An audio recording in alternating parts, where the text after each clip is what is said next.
ERC fraud is on the rise and the IRS knows about it. The IRS has hit the brakes on the employee retention program.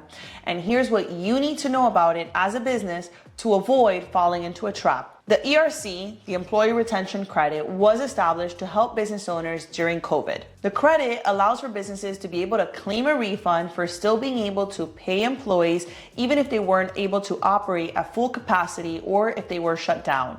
But there was and are additional qualifications you need to meet in addition to that. The problem that's happening is that scammers are taking advantage of how easy it is to claim this credit.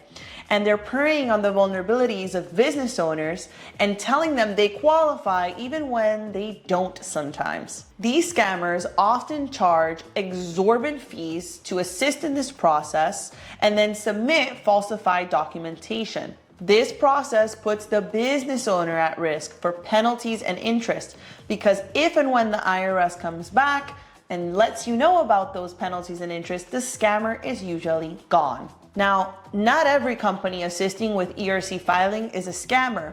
And this is why it's so important that as business owners, you are fully involved in this process and not 100% trusting what any ERC processing company is saying.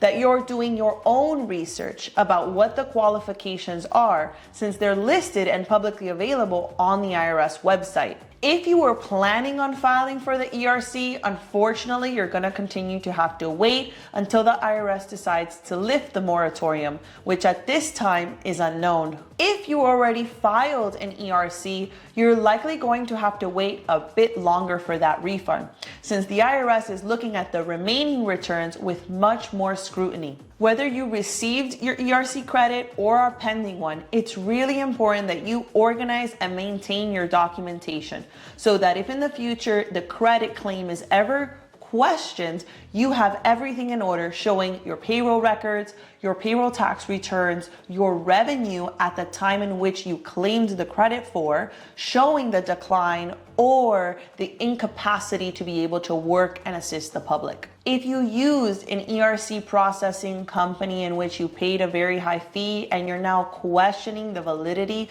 of the claim of the credit, you can always consult a qualified tax professional for a second opinion. And lastly, just be aware of the scammers.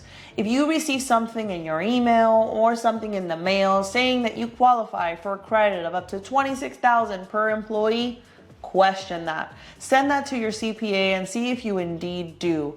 Right? These solicitations are being sent out to multiple people, multiple addresses, and they don't necessarily know if you actually qualify. Since the IRS knows that people may have submitted their credits unknowingly not qualified for them and now realizing that they never did qualify for them, the IRS has released a program in which you can now request a withdrawal from the credit program. This new withdrawal option basically allows business owners to request that the IRS not process the credit. Claims that end up being withdrawn will be seen as never having been filed, and the IRS promises not to impose penalties or interest if the claim is withdrawn and you have not yet received such credit. Remember, protecting yourself and your business from fraud involves you being cautious, vigilant, and informed.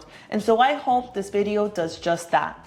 Hit the like button, subscribe to our YouTube channel, follow us on LinkedIn, Instagram, and Facebook at Accounting to Scale. Until the next video, your favorite CPA, Tiffany Gonzalez.